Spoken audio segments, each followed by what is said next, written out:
تھوڑا بہت تشریح میں تھوڑا بہت ان کے ہمارے اس میں اختلاف ہو سکتا تھا بھی کہ وہ شاید دوسرے ممالک کے حکمران طبقات کے ساتھ مل کر اپنے ملک کی آزادی کے خواہاں تھے، جبکہ ہم دوسرے ممالک کی مظلوم اور محکوم اور استحصال زدہ عوام کو اپنا عقابی بنا کر اپنی جد و جہد کے آگے بڑھانے کے دائی ہیں۔ لیکن جب ایک تلخ اور فیصلہ کن وقت آیا تو وہ جو آزادی کا تیسرا محاذ تھا، عوامی مسلح جد و جہد والا محاذ، جس کا انتخاب جموں کشمیر کے اندر شہید مقبول بٹ نے حالیہ تاریخ میں کیا تھا اور اپنے نام کو باقی روایتی اور رشتی سیاستکاروں سے منفرد کیا تھا، اور جس کو ہم نے اپنا کر شہید مقبول بٹ کو اپنے ماتھے کا جھومر بنایا تھا، وہ عوامی مسلح جد و جہد کا محاذ تھا، اور ہمیں یہی بتایا گیا تھا، یہی بتایا جاتا تھا، اور دنیا کی آزادی کی اور انقلاب کی جو تحریکیں وہ بھی ہمیں یہی بتاتی ہیں کہ قوموں نے تبھی آزادی حاصل کی جب اس نے ان تین موضوع پر اپنی جد و جہد کو منضبط انداز میں، منظم انداز میں، مربوط انداز میں آگے بڑھایا، اور فیصلہ کن جو رول ادا کیا وہ عوامی مسلح جد و جہد نے ادا کیا۔ دنیا میں وہی انقلاب اپنے منطقی انجام تک پہنچا، اسی نے اپنی منزل پائی، اسی نے سامراج کو اور استحصال زدہ استحصالی قوتوں کو، ظالم مکار کار قوتوں کو شکست دی، جس نے عوامی مسلح جد و جہد کو اپنے فیصلہ کن ہتھیار کے طور پر استعمال کیا۔ لیکن بدقسمتی سے جموں کشمیر کے اندر جب تحریک اپنے ارتقائی مراحل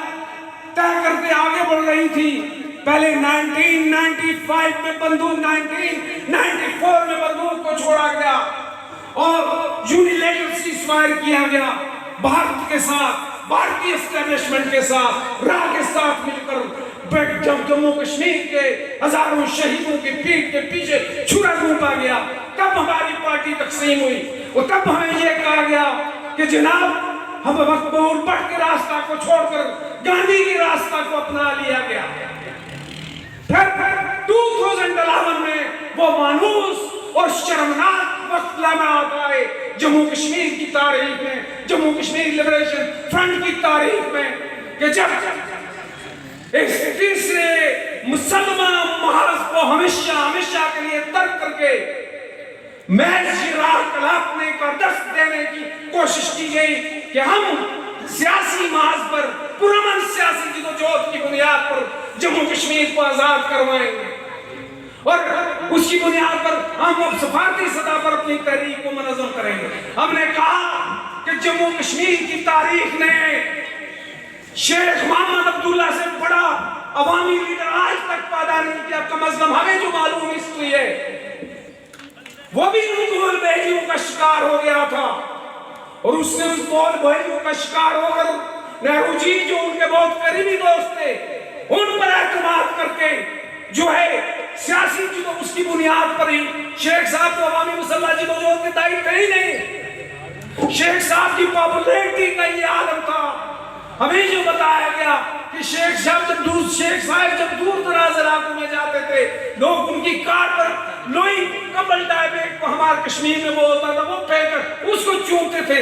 لیکن جب وقت آیا شیخ صاحب نے کمپرومائز کیا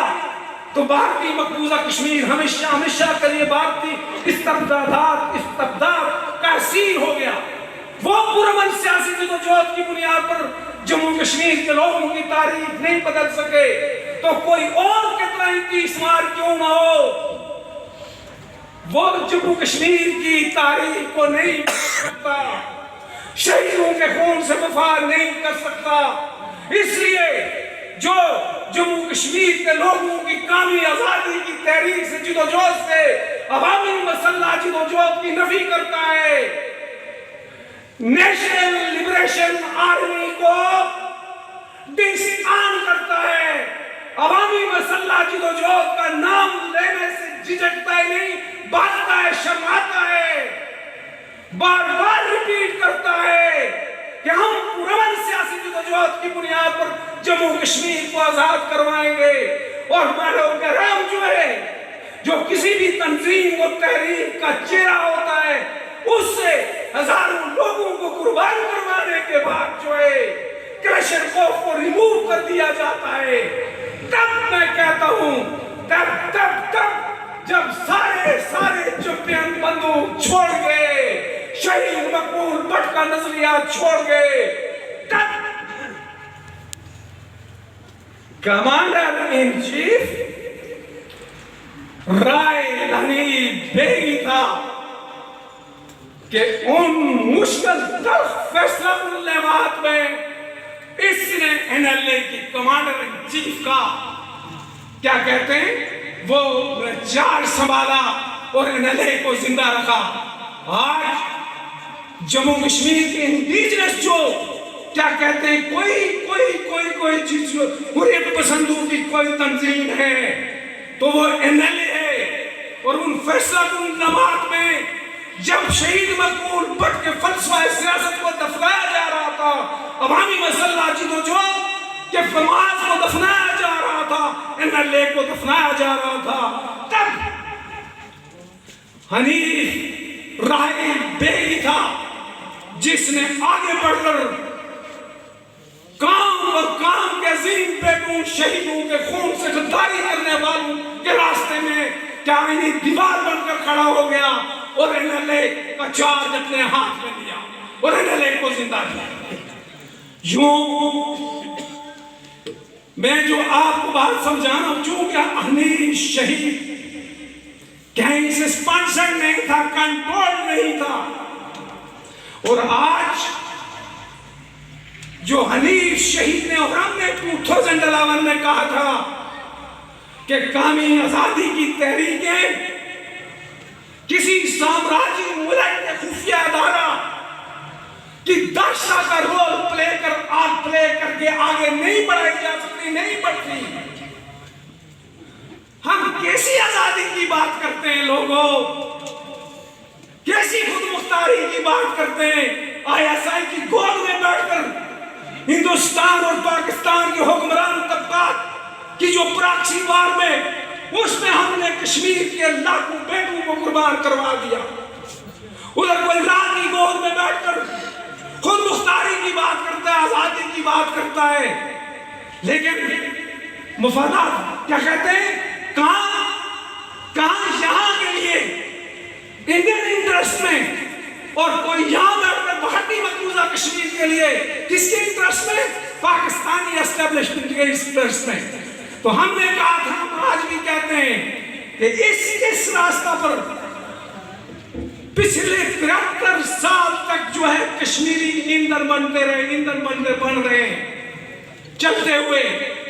کہتے ہیں 1 لاکھ سے زائد قربان کر لیا، ہم کہتے ہیں 1 کروڑ سے زائد قربان کر لو، ذلت خواری رسوائی تبھی آپ کا آج بھی آپ کا اس بددیانتی کے باعث جو ہے آپ کا مقدر ہے، کل بھی آپ کا مقدر ہوگی۔ اس لیے درست راستہ ہے، درست راستہ وہ ہے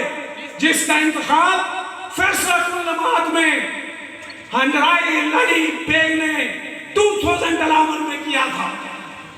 اور اس راستہ پر چلتے ہوئے اس نے اپنے آپ کو منفرد ہی نہیں